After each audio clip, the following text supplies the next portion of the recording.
Um, okay, the recording thing just came up.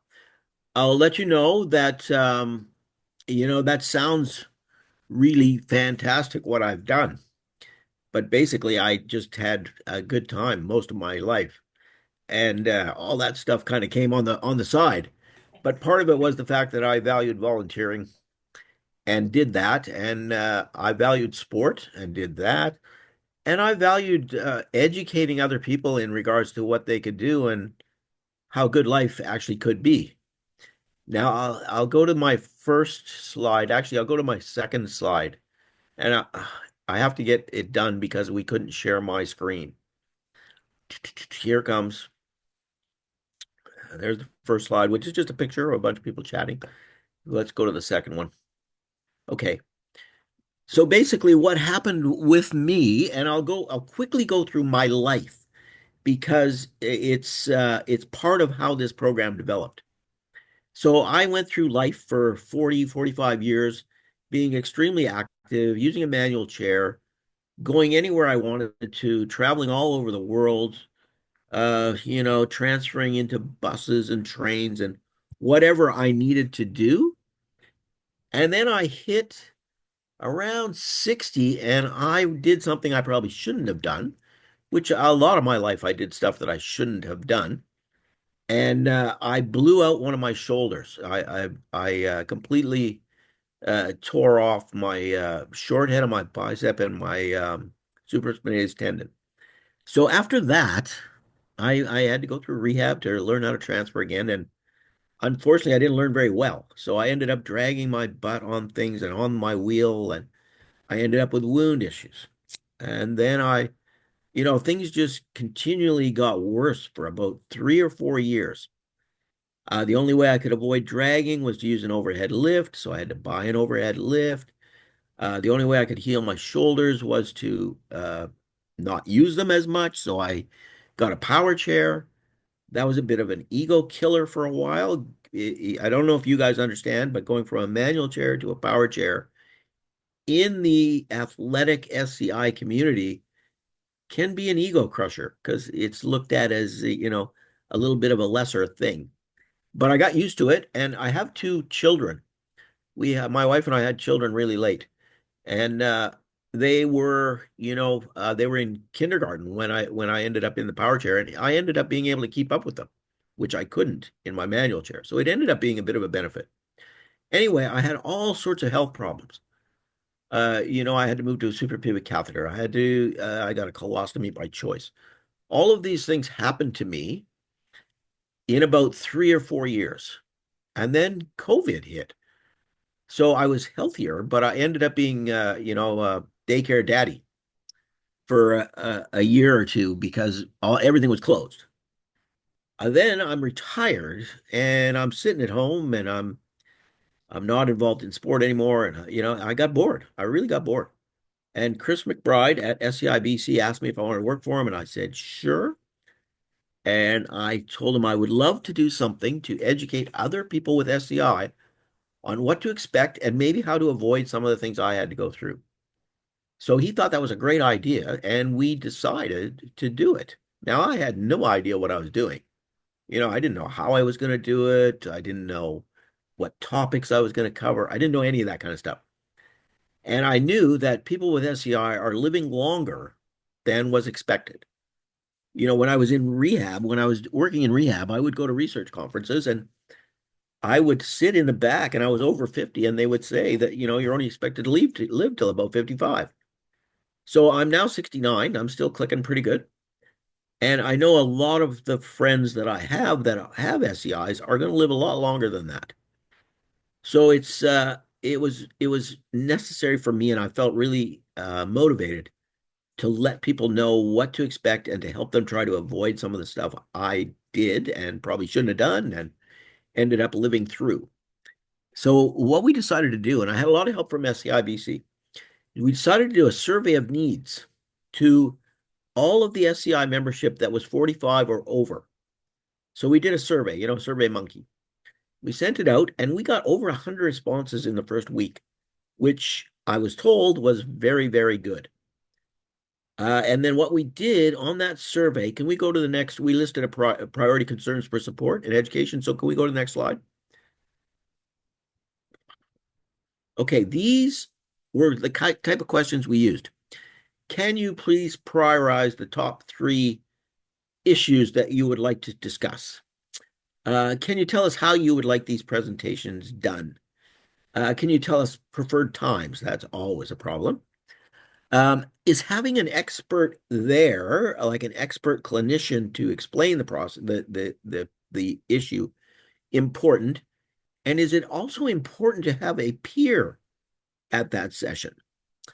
And then would you like to have a discussion group focused on the issues of aging with SCI? So those were the main, there were a lot more questions about age and financial status and all sorts of stuff like that. But these were the main questions that we used. Can we go to the next slide? So here's what came out. So you can see all the little bars there, and I think the next slide explains it. But bowel and bladder issues, those are number one when you first get injured. Those are number one when you're 65 years old. I was surprised that some of these issues were as high ranking as they were, because I thought that, through your whole process of having a spinal cord injury, you're constantly getting told about bowel and bladder issues, and you're constantly getting information about it and managing it yourself, or with help. But it still became the very top issue. I was excited because the second major issue was physical activity. So people were very concerned about how they could stay active. Okay, and then all the other ones, you can look at this later, because we'll give you'll have this slide afterwards. But they were mostly, the same issues that everybody has throughout. Now, one of them that I thought was a bit low was respiratory issues. And that was because I suffered from sleep apnea and I have to use a BiPAP machine now. But I think it's a bit of a hidden issue in that nobody talks about it very much, and it's very life-threatening at points. So I think when people do talk about it, people have an attitude about sleep apnea that it's, yeah, okay, fine. I've got it. I don't really have to do anything about it. That kind of attitude is out there, and it's not just with people with disability. It's with everybody with sleep apnea, because it's everywhere. But, I have heard that 75 to 80% of T5 and above spinal cord injuries have the potential to have sleep apnea. So I thought that would come out a little higher, and I'm still haven't done a presentation on it, but will. Skin issues was really high. Okay, so these are all the same issues. Okay, can we go to the next slide, please? So we decided, and again, remember, I'm not an expert on anything. We decided to develop some peer support and info around their priority concerns. We didn't know how we were going to do it at that time. We're going to have a monthly online discussion group to clarify the concerns and identify new concerns. And I was surprised, but we got 15 to 30 participants for each session, and we still do. I still have it monthly, and this has been going on now for a year and a half, 18 months now. Actually, almost 2 years. And we decided that we would do a monthly ed session presented by an expert clinician on one of the identified priorities that they had identified as high. And for those sessions, we get 20 to 30 participants. And the great thing about that is a lot of them are from rural BC. And prior to, the whole Zoom, I'll call it an epidemic, but the Zoom creation and the use of it, and it becoming so common, the people in rural places didn't get this kind of education. They couldn't get it. They had to go to a big center to get it. So now they're getting it this way. We also developed an aging section on the SCI BC website, and you guys are welcome to go look at that anytime you want. And on that website, we recorded and posted all the education sessions that we did, because we know that sometimes people can't get there. They're not available at the time that it happens. Okay, let's go to the next one. I'm trying to get through this quick so I can answer questions. Okay, so far we've covered, and I might have missed a couple here, but we've covered bladder management, shoulder care, bowel management, pain management, mental health, home care options, skin health and wound care, osteoporosis, power assist mobility devices, and physical activity needs and options. And we've had somebody that is an expert in all of these situations present with myself as the peer. And usually there's other peers on there that are knowledgeable in the area. And we get, 20 to 30 people on these discussion groups. Okay, let's go to the next one. So here's the web page. There's what's on it right now. There's a QR code. I have no idea what a QR code is, but there's a QR code and it'll be in the thing and you can do whatever you do to get to it. But you can also just go to the SCI webpage. So we've listed research articles related to aging with SCI. And when I started, there were not very many research articles on aging with SCI. And this kind of became a bit of a problem. I'll tell you later. I also was lucky in that I talked to somebody from SCIR, which is the Spinal Cord Injury Research and Education Group, who do a lot of education stuff online. And we got the funding to create 4 videos. So we did that with them. And again, they were educational videos on aging. We did bowel management, bladder management, physical activity, and pain. Okay, and then we recorded all of the education sessions, and you can go to that webpage space and sign up for upcoming events. So that's really kind of cool. Now, the next slide is probably not, I had one slide that I added that I can't get in here. And what I did was I had somebody from SCI BC, a tech person, check how many hits these ed videos get. And it was pretty good. Like in a year, a lot of them were getting over 200 hits. So I'm kind of proud of the fact that, we decided to do that and that people actually appreciate it and do access it. Okay, let's go to the next one. So then, I'm into this for a year and I'm kind of thinking, okay, we've gone over a lot of the actual subjects that were identified. How are we doing? I needed to know. And I'm a guy that does evaluate things. I don't just keep going. So we evaluated the program and you can see it came up very good for almost everything. Nothing below good in most cases. So at that point, we figured, okay, we're doing all right. So we decided to continue doing what we were doing and create some more topics. Okay. Let's go to the next slide, please. So now we're at a point where we've done a lot of the priority issues. And we've done a lot of stuff that has been asked for. So what we're gonna do, the next steps, and this is just probably for the next year, and then we'll have to reevaluate and see what else we do. But we're gonna do a couple more SCI education sessions on finance and on travel. We're gonna do one actually on and for the ambulatory SCI population because we feel like they get kind of lost in the shuffle a lot of times, and sometimes they don't feel like they are included in the SCI world, and yet they have to deal with a lot of the same issues. And that's next Thursday at 1 o'clock. We're going to have a session with a woman from Calgary who is actually a crutch walker with an SCI and does and has done a lot of research, and her occupation is centered around walking or being ambulatory with SCI, and she's going to look into sort of talk about what you need to do to maintain it for as long as you can, kind of thing. We're in the middle of maybe doing a potentially a women's group for aging because the issues have come out as being different in some instances. So we're kind of in the process, but we're not sure that it's needed because we have another group in SCI BC that might be addressing that anyway. And this is the new one, name change and promotion methods. So we call the whole program Aging with SCI. But what we really wanted to do and what I wanted to do was educate people that were we're not already aged, but we're coming into the aging process. But when, say, somebody like that is 40 years old or 35 or 45, they look at a program called aging and they think, well, I'm not there yet, and they don't join in.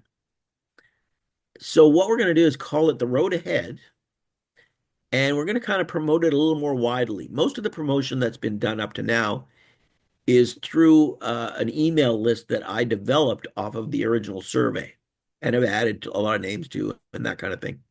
But I think we're going to change it to the road ahead and do a little more promotion in more of a blast out way so that everybody can see what we're doing. Because I want to really get some of this information to a younger group than we are dealing with now. So that's going to be next. Sharing information. Like I feel like we're doing all this in BC, but it's not just BC issues. It's all anybody with an SCI has these issues.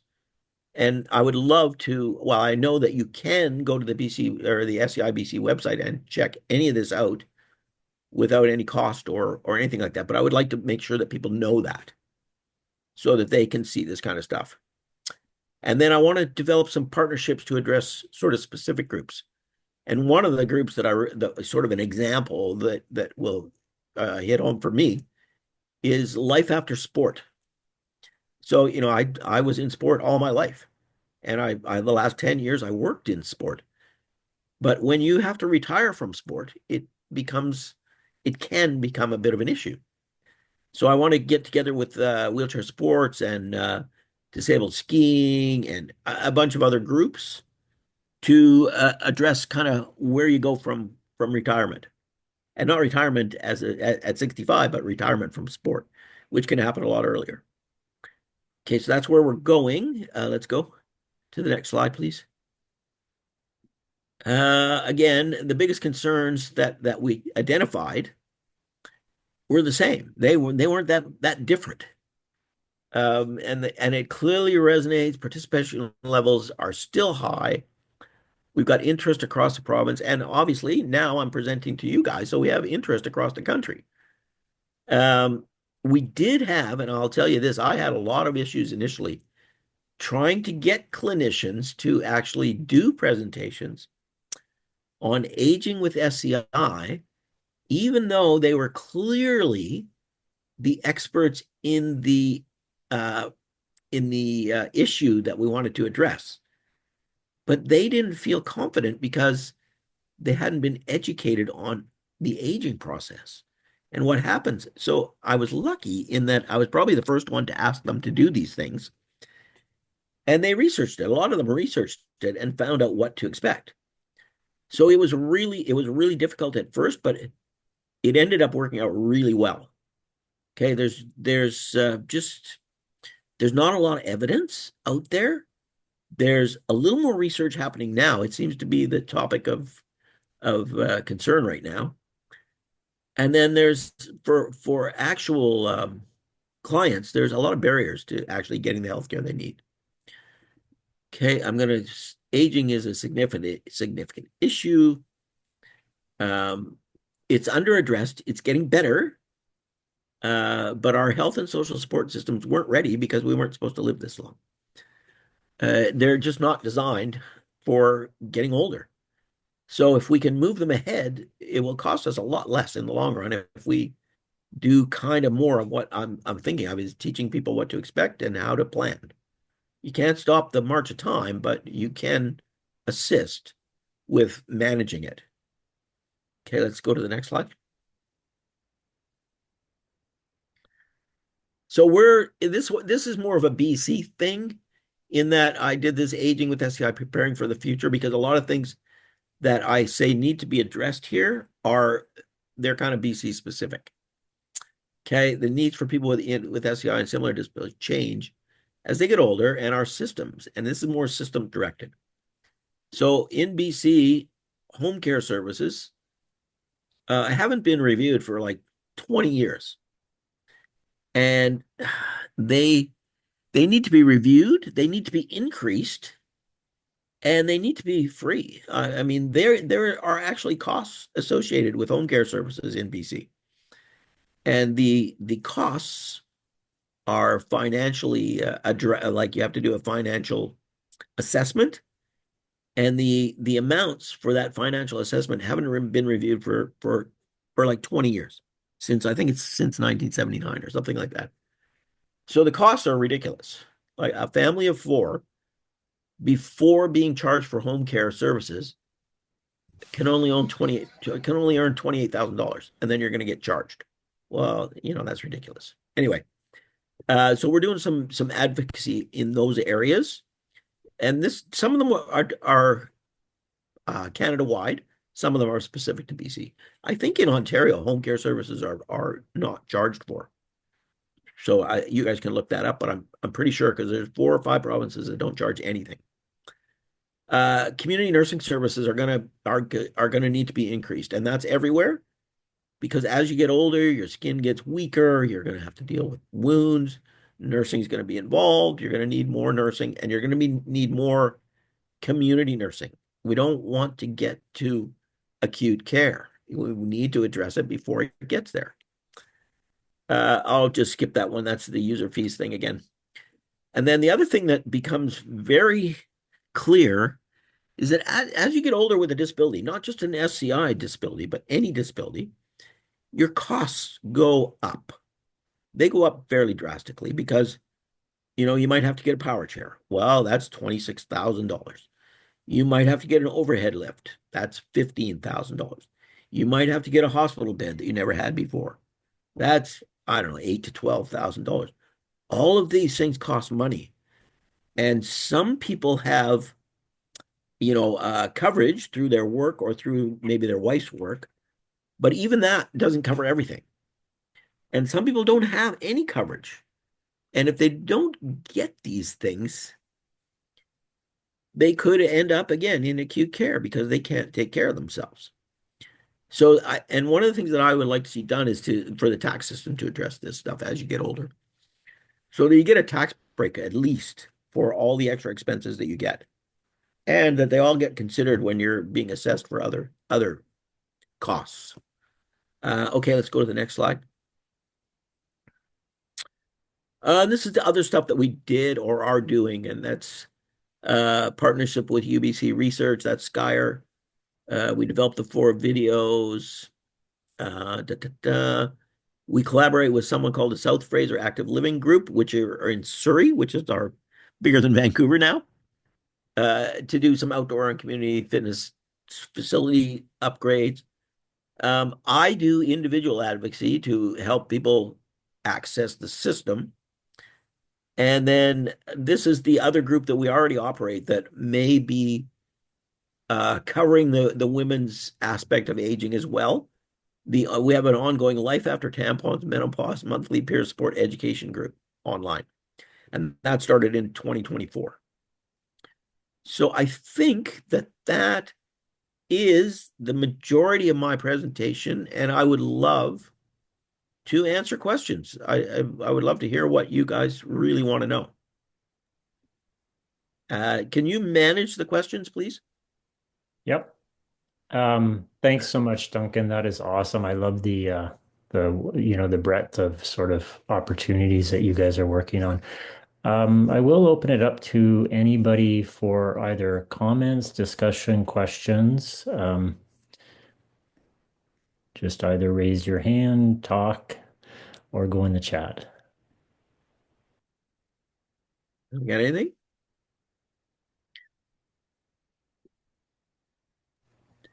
I'll start out maybe, Okay. Duncan. Yeah, Um, sure.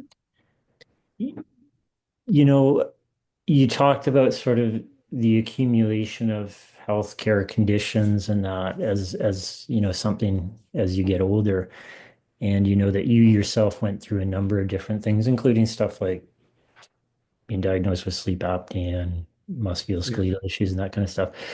How did you approach like, do you have a family physician? Is it a specialist? Like, how did you approach sort of getting help for some of these things? Because, you talked about the fact that, and we know this, that a lot of providers aren't that educated on it and this sort of thing. But how did you sort of become proactive to your own health conditions, or did you, or what was your approach to that sort of thing? Well, I was lucky in that I worked in rehab for a lot of years, so I knew quite a bit. And you do have to advocate for yourself. As someone with an SCI who's older, you have to go into every situation thinking, okay, they don't really know what's going on here. And you have to advocate for yourself. And that's throughout my life, I've had to do that because I mean, you guys and I and a lot of other people have been involved with spinal cord injury for a long time, but we're a very small community. We're not a huge community. And in the medical profession, we're a small community as well. So you have to advocate for yourself. You have to try to know what you're advocating for. Like I can remember times when I had a really good general practitioner, family doctor for a long time. His name was Dr. Mackey, and I went into him one time saying, "I'm really tired all the time. I'm not feeling energetic." And he actually, most doctors would, I don't know, give you some kind of medication to make you feel, more aggressive. But he was educated enough that he understood that maybe I might have something that had to do with my spinal cord injury. So he sent me for an MRI, and it turned out that I had a syrinx in my spinal column. Now, this doesn't have anything to do with aging. This was 15 years ago, but it explains sort of the advocacy part of the whole thing. So he told me, he said, you've got a syrinx, and that could get worse, or it could just stabilize and stay the same. But he did say to me, he said, if you start to get weak and feel weak, go directly to emergency and tell them you have a syrinx. So, I went for like, I don't know, 3 or 4 years with no issues at all. And then all of a sudden, I was at a rugby tournament, and within 3 days, I couldn't transfer. I couldn't steer my car. I couldn't lift my arms. So I called a wheelchair cab, went to emergency, and this is the advocacy part. Is I had to sit there. They were going to give me pain pills and send me home in the emergency department. And I had to say, no, I'm not going home. I know what I have. I have this. You can call my neurosurgeon because I did have a neurosurgeon once we knew I had the MRI.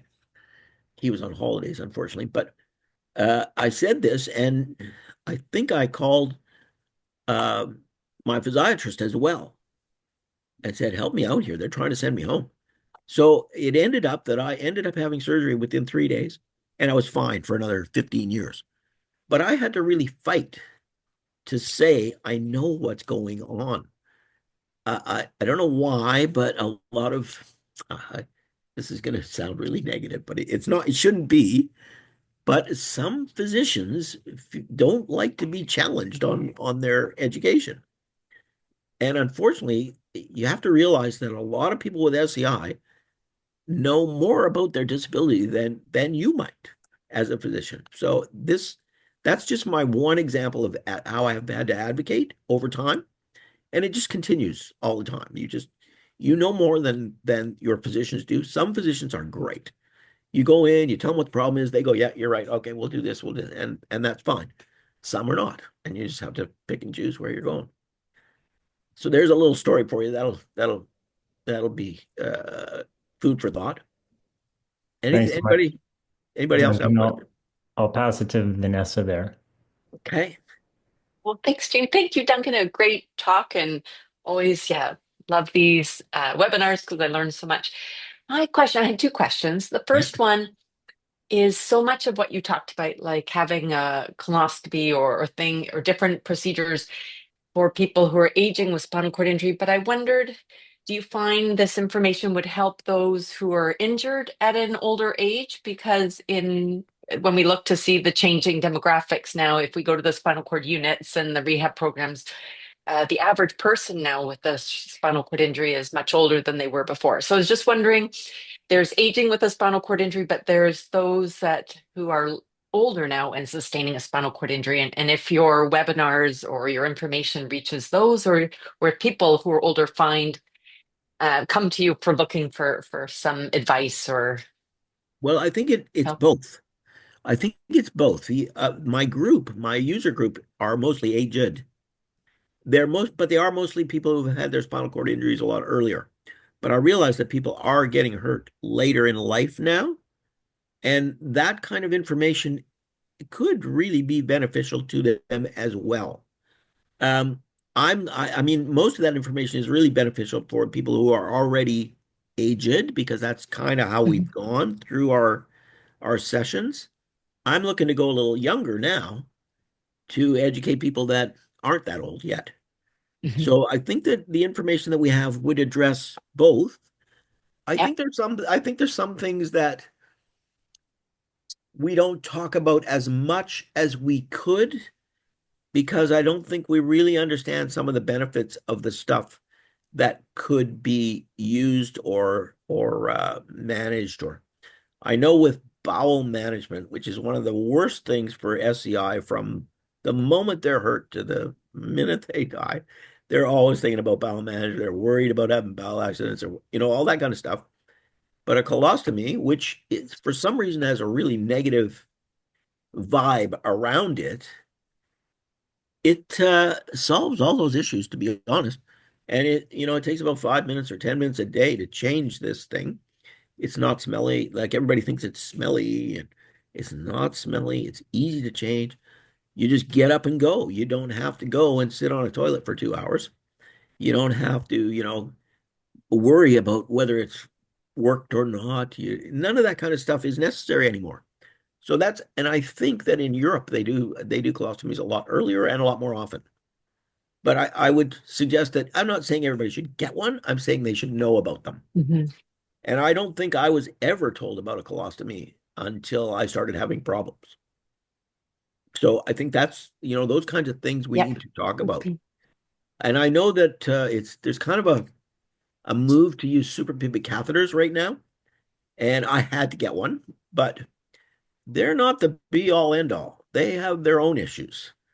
And I think they can't be presented as, the best thing you could ever do. But, there's issues with everything. That's the way it is. Okay, does that answer your question? You said you had Yeah, two. thank you. Well, I have one more, and just related to if through all the talks that you've given or the discussion with the experts, where do you feel there is the least amount of knowledge? Is there one topic with the clinician sessions that you found there was really not much available, or there was an area in desperate need of more research? Well, you know what? I didn't find that, but I found the right people. Oh, okay. Somehow I found the right people to do the talks, like the one I'm doing next week with ambulatory SCI.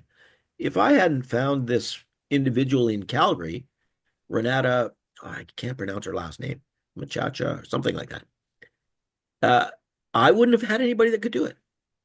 There's nobody that's doing, other than her, that I know of, that are doing research on ambulatory SCI and aging.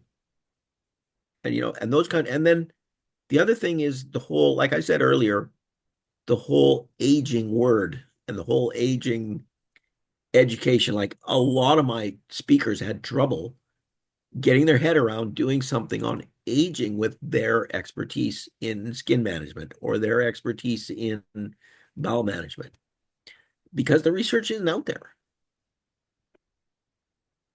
So that's more. Does that answer your question? Yeah, thank you very much. Good, good, good, good. Greg, you have a question in the chat there. Did you want to say that? Yeah, hi, Duncan. Sure. So my question is, the medical science advances very rapidly, and they're making new discoveries and advances. And so with spinal cord injury, I'm sure it's no different as well too. And so compared to 5 years ago, are there new areas that you're exploring that you weren't even on your radar, say, 5 years ago? Okay, I'm gonna go on a rant here. Not a rant. I'm gonna go on a. I was injured when I was 17 years old. Mhm. The technology and the advancements are extreme and are fantastic. I can't say more. When I tell this to everybody, when I started out, I had the choice of green upholstery or black upholstery on an E&J folding wheelchair. Well, now you can get a chair that's like 9 pounds total, any color you want, blah, blah. In fact, it's almost hard now to choose because the advancements have been so good. Power mobility is good. I just did a session last month on power assist devices, and I had a fellow who is at the forefront of this stuff, and he actually was looking at the automated robot dogs that they're developing in China as something that could help people with disabilities in many ways. And I looked at it and I thought, oh my God, just put a wheelchair seat on that and you can climb stairs and go anywhere you want. Of course, they're not ready for that yet, but the advancements are extreme. They're fantastic. Things have improved. The other thing that it's done that I think has been a big improvement in lifespan as well is increased all our fitness opportunities. When I started, there was only wheelchair basketball and maybe racing. Quadriplegics were only allowed to go in the 50-meter dash. They didn't think quadriplegics could go further than that. Quadriplegics now run marathons in under 2 hours.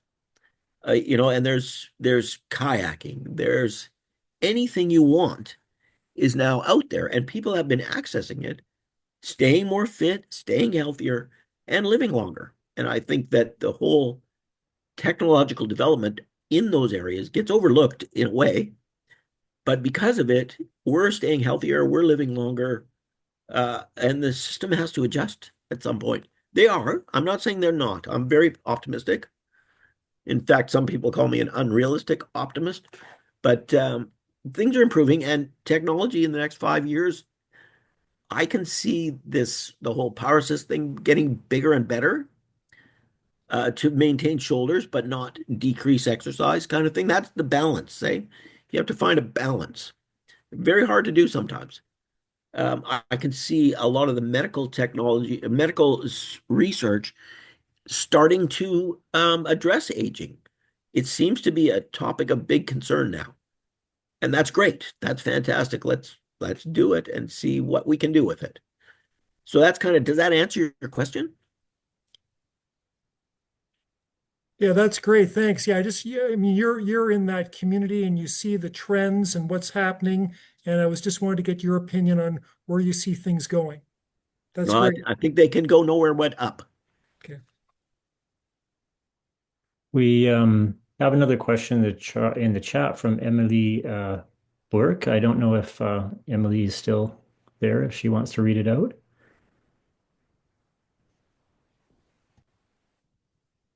Hi, Duncan. Thanks Hi. so much for the presentation. Um, I'm pretty new to the SCI world and working with folks with spinal cord injury. And I'm just curious, I guess, along the lines of you talking about your optimism with the healthcare system and then talking about the need for advocacy for change in things like home care services and taxation and the increased costs with Yeah. aging with an SCI. Um, what types of avenues do you think that we can go down as clinicians to help advocate for that kind of change? And have you, throughout your career, kind of engaged with that process? And what does that look like for you? Well, it depends on the issue, but as clinicians, you guys are the guys that are you in acute care or in rehab? On the outpatient spine team at GF. Okay, so you know what you guys are doing. You're discharging people or treating people who are in the community. So you may have to advocate for things like more home care services, or you may have to, and you guys write the notes to the uh, funders to justify and approve certain things. So you might have to get really creative at that and be good at it in terms of maybe you have a younger person that's having shoulder issues and you don't want them to get into a power chair necessarily, but you want them to get a power assist device. Well, those are, they're not approved all the time. So you need to sort of get yourself around those kinds of things and focus on that kind of stuff. And home care, if you need more home care, you've got to push it to get it. Otherwise, the people that you're dealing with might end up in long-term care, which is not good. All those kinds of things. And The other thing is remember the comment I made about balance. You need to maintain balance in their lives so that they don't end up in situations where they're not happy in their lifestyle. So one of the things that I say a lot about power chairs, which I'm using now, and I'm okay with it, but you got to remember that they weigh like 300 pounds. So some of the things I used to do with my friends in a manual chair, they would, lift me upstairs, bump me upstairs to go places. You can't do that with one of these. So a power assist device on a manual chair would still allow that. And I can tell you that technology, Craig was asking about technology. Um, there is a group out there that are developing a manual chair with a motor drive, which will only weigh about 2 or 3 pounds more than a manual chair, but will actually be a power chair. So that's coming. Like these things are all coming. So keep your eyes on technology too, especially in your situation. Thank you. Okay. And I mean, Duncan, you're involved with SCI BC, and I see we have lots of people on here from SCI, Canada, Good.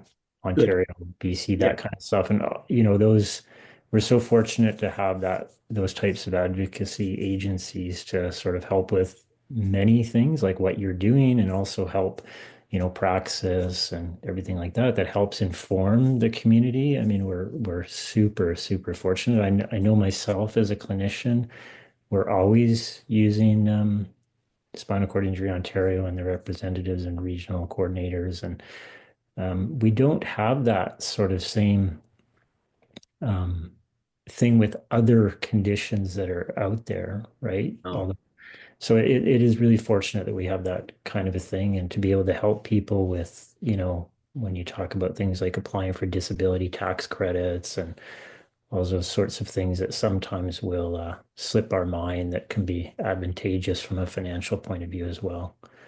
one of the things when you say that, I had something in my head and I lost it now, but I was going to say that those are different from province to province in a lot of cases, the kinds of issues, but some of them are Canada-wide as well. So we have to kind of learn to separate what's what. When I talk about the home care situation, well, that's a BC specific thing. But, when you talk about technological advancements, that's Canada-wide. Anybody can actually, use that. But I was also thinking about, you said SCI is, and we are, SCI, I call them the elite of the disabled group because we do have SCI BC, we have SCI Manitoba, we have SCI Canada, and, done a lot in terms of raising money and doing research and advocating on behalf of SCI, but it's actually on behalf of all people with disabilities. It's unfortunate in some ways that funding is so directed towards SCI in some cases. I mean, I go to a gym program here in BC, and a number of the people there are people with MS. And they feel, and this is not true, but they feel that they can't go to the SCI BC group for information or for anything, but they can. But there's this, I don't know, aura around SCI that needs to be a little bit addressed, I think. Anything else? Sure. If there's any other questions, Rob McIsaac did give you a shout out though that it's Yes. Yeah, I okay. saw his name there. Hi, Rob. Thanks, Rob. I had a quick question, Jamie, Yeah. Duncan, just for your webinars. Are they open to people across Canada, or are they just for individuals living in BC? Because it No, you seems can, anybody they're can come. so. Oh, okay. Anyone can come and join. Yeah, you just go to the web page. There's invites there. I send out a reminder and an invite to a number of people that are on my email list, but they're also on the web page. And you Great. just go to Okay. the web Thank you. page. I can tell you they're usually, now this month is a little different because my group is a little different, but most of the time they're on the fourth Tuesday of the month at Okay. 1 o'clock BC time. And I see Heather has a question. Go ahead, Heather. Hi, Thank you, Jamie. Hi, Duncan. Thank you for Right. this excellent presentation. Thank you. Just in terms of going back to the current needs and the needs going forward around bladder management and bladder care, can you maybe elaborate specifically what it is in bladder management that needs more emphasis? Oh, there's so many things. Bladder management is like the bane of SCI. Hmm. But I can tell you, like, it depends on the individual. Some individuals experience UTIs constantly and they cannot get rid of them. Hmm. And there needs to be a lot of research on that. Okay. The long-term effects of self-catheterization. Somebody's got to do some research on that because I think we're starting to see some negative effects. How to manage a suprapubic catheter is something that I'll tell you that I learn a lot more. Not a lot more, I shouldn't say that. Hmm. I learn a lot from my peers who have similar situations. So when I'll just give you an example. When I got my suprapubic catheter, I had a lot of trouble with sediment and blockage. Okay. Oh, it's awful. Anyway, I had another friend who I know had a suprapubic catheter. He's had it for like 30 years. And he said, "Oh, I just flush it." I did not know at that point that I could flush it. Okay. So I started flushing it and it improved, but it didn't fix anything. It didn't actually fix it as well as I would have liked it to be fixed. Hmm. But then another couple of friends of mine, I talked to them and they said, "Oh, just put lemon juice in your water bottle. Just put a little couple of drops of lemon juice in your water bottle every day." Well, that made a huge difference. Okay. So do you think perhaps like going back to that example, it was about being a little bit more conscious of hydrating? Or the fact that It, the lemon juice might be, I don't know, breaking down some deposits. yes, the lemon juice was basically because I was having a lot of trouble with stones and sediment. Uh-huh. And when I started using the lemon juice, it broke them all down. And I don't have that trouble anymore. So it could be that. I don't know. Like everybody's different. Hmm. I also switched the type of catheter I was using. Yeah. So I was using a Celastic and having tons of problems. I switched to a silicone and it fixed things. And So I like, don't, there's so many things involved. You can't really tell which one made the difference. yeah. Just in terms of switching out the type of cath, was that a choice that you could easily make Yeah. based on financial abilities, or was it you were only perhaps restricted to one in the earlier days? Well, now I have coverage. So Okay. I don't have the trouble with the financials part of it. Uh-huh. But if you're on disability, you may have trouble because sometimes your supplies are supplied through disability and they have a one option. They don't have 10 options. Yeah. Yeah. So you have to know your client to figure out what they need. And sometimes, again, like I said to Emily, you might have to do some advocating for that individual to get what you think they need. Hmm. Okay? These are excellent, because I think oftentimes we umbrella the specific topics, but Yep, don't really delve into it. that's right. And then in terms of like just going back to the whole bladder management, these three things that you've already mentioned are excellent research questions that we really should be Yes. putting forward. Yeah. But then, like, I'd love to get more feedback from you at perhaps another time because I wanted to quickly jump onto the other question around, aging after tampons. And Yes. that is a really catchy phrase, I must say. Yes. It really got me there. I'm like, wow, eyeballs opened. Yeah. In terms of the females who have spinal cord injury, Yeah. do you feel that you've got enough support from that group? Because I kind Well, of feel that that group is very quiet. And how do you approach them to be more, I don't know, louder? okay, let me explain this to you. My aging group, my discussion group is co-ed. Yeah. But as I started to feel like, okay, I think that there might be some issues with women that are not being addressed as well as they could be if they had their own group and were open to discussing things a little more Yeah. with like-minded people. Yeah. Now, apparently, now I have never attended the tampon group because it's run by Terry Thorson, another employee at SCI BC, and Okay. it's women only. And I appreciate that. I want it to be that way. Hmm. So I don't really know, but I'm always talking to Terry about what comes up in my group and kind of getting her to think about what she might do there. Oh, exactly, like cross-feeding topics. Yes. Okay. Mhm. I think that those are recorded as well. I can't guarantee that, but you could have a look at the website and see if they're there. Perfect. Perfect. Thank you so much, Duncan. And just so you know, you can, I think, did we distribute my email somewhere along the line? I don't know. I might have it on the last slide. I don't know. We never went to the last slide. I don't know. But I can give you my email in the long run and you can get a hold of me anytime. Thank you so much. And Okay. well done, guys, the Circulus groups for putting this presentation together. They are always enlightening. Well, thank you. And thanks again, Duncan, for an excellent talk. We are going to just put our Q code up, our survey link at the end if people wouldn't mind using the QR code to do that. Again, Duncan, thanks so much for the generosity of your time and expertise. And thanks everybody for attending. We really appreciate it. And we'll keep you updated into the next presentation, which should be coming in the next couple months.